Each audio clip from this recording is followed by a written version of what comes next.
अस्सलाम वालेकुम दोस्तों, आज हम एक और नई वीडियो के साथ यहाँ पे हाज़िर हुए हैं जिसका नाम है काबीना मिशन। यूँ कि जितनी भी मैंने वीडियोस बनाई है वो पाकिस्तान की तारीख़ के ऊपर मबनी है।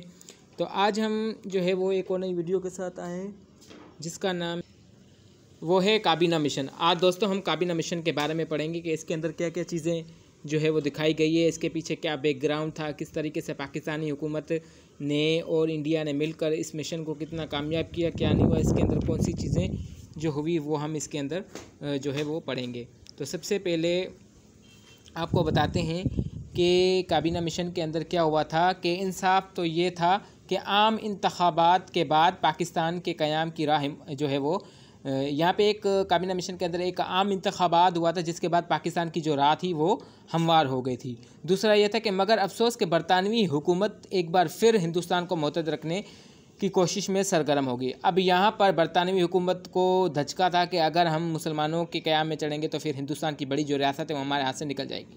तो इन्होंने क्या किया, बरतानवी हुकूमत ने हिंदुस्तान को मुतहद रख दिया। मार्च 1946 के अंदर बरतानवी हुकूमत ने 3 मेंबरों पर एक मुश्तमिल एक काबीना मिशन जो है वो बनाकर हिंदुस्तान भेजा और ये कई हफ्ते यहाँ की सियासी जमातों के साथ गफत व शनीद में गुजारे। यानी 3 मेंबरों पे बनाई हुई काबीना मिशन जो है हिंदुस्तान भेजा, लेकिन समझौते तक जब कोई सूरत पैदा ना हो सकी तो 16 मई 1946 को इस मिशन ने अपने फ़ैसले का ऐलान कर दिया।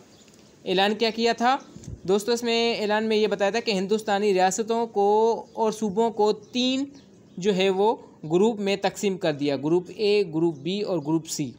तो हम इसको एक एक करके पढ़ेंगे कि ग्रुप ए के अंदर कौन कौन सी चीज़ें थी, किस में क्या जो है वो बनाया गया था।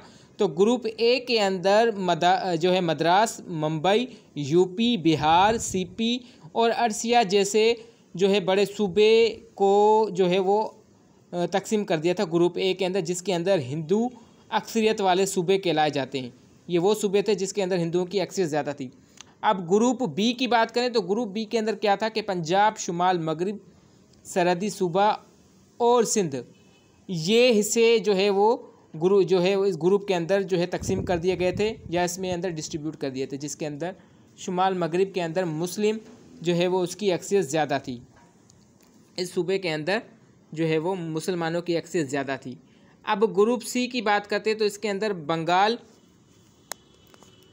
बंगाल और असम जैसी सूबे थे जिसके अंदर मुसलमानों की तादाद ज़्यादा थी। अब इस मौके पर मुस्लिम लीग का मुतालबा ये था कि 6 जो है वो मुस्लिम सूबों यानी जैसे पंजाब, शुमाल मगरिब, सरहदी सूबा बलूचिस्तान, सिंध, बंगाल और असम को बहम मिलाकर एक ही ग्रुप तश्कील दिया जाए। अब ये जो इसमें सूबे बताएं कि इन्होंने कहा कि इन सबको मिलाकर एक ग्रुप जो है वो बना दिया जाए, जबकि कांग्रेसी सूबों और मरकज़ के दरमियान जो है वो इख्तियारात की तकसीम पर मुतरद थी। बहरहाल दोस्तों, मुस्लिम लीग ने इन तजावीज़ को कबूल कर लिया क्योंकि उनसे मुस्लिम अक्सरियत सूबे बाहम जुड़ गए थे। अब जो है वो मुस्लिम लीग ने इन तजावीज़ को तो कबूल कर लिया था क्योंकि उनके साथ जो मुस्लिम ग्रुप थे या मुस्लिम अक्सरियत वाले सूबे थे वो जुड़ गए थे। अच्छा, अब आते हैं कि काबीना का अगला हदफ क्या था। काबीना मिशन का अगला हदफ हिंदुस्तान में एक अबूरी यानी आर्जी हुकूमत तश्कील देना था। अब इसके अंदर क्या हुआ था कि हुकूमत बरतानिया ने वो वादा किया था कि जो सियासी जमात मुकम्मल काबीना मिशन प्लान कबूल कर लेगी तो उसे हुकूमत बनाने की दावत दे दी जाएगी। अब यहाँ पे तो बड़ा जो है वो लालच दे दी गई थी इनको। इब्तिदा में कांग्रेस ने यह मंसूबा मुस्तरद कर दिया कि जबकि मुस्लिम लीग ने उसे कबूल कर चुकी थी। अब यहाँ पे कांग्रेस ने तो रद्द कर दिया था अपना फैसला, यानी वो कह रहे कि हम नहीं मानेंगे, लेकिन मुस्लिम लीग ने कबूल कर दिया। अब असूली एतबार से बरतानवी जो हुकूमत को ये चाहती थी कि वो अपने वादे पर कायम रहे, तो मुस्लिम लीग के साथ जो है वो खड़ी रही, अबूरी हुकूमत तश्कील दे दी थी उन्होंने।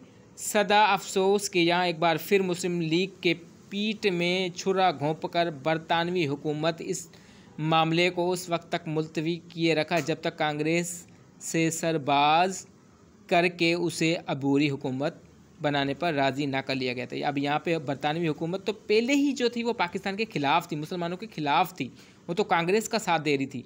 ये सरहन बेइंसाफ़ी और जानबदारी थी कि नतीजन मुस्लिम लीग ने अबूरी हुकूमत में जुड़े रहने से इनकार कर दिया, क्योंकि उसने देखा कि इसके साथ खुली नाइंसाफ़ी और गद्दारी हो रही थी।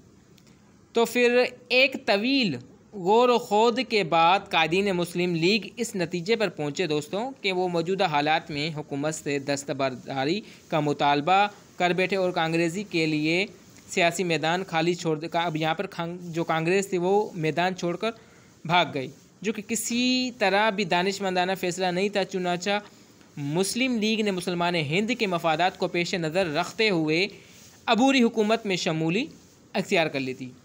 अब दोस्तों यहाँ पर ये भी देखेंगे कि हमने किस तरीके से मुसलमानों ने जो इनके ऊपर जालिमाना जो है वो तशद्दुद किया जा रहा था, उनके साथ नाइंसाफ़ी हो रही थी। अब यहाँ पे मगर इस हुकूमत में इस कदर शदीद इख्तलाफात थे कि बिलाखिर जिन्ना ने बिलाखिर कांग्रेस की नाइंसाफ़ी और अंग्रेज़ों के इन जानिब झुकावों को देखते हुए काबीना मिशन प्लान मुस्तरद कर दिया था। अब यहाँ पे पहले था किरपस मिशन, वो भी मुस्तरद कर दिया गया था, नाकाम हो गया था। यहाँ पे ये काबीना मिशन था, ये भी मुस्तरद कर देगा। और 16 अगस्त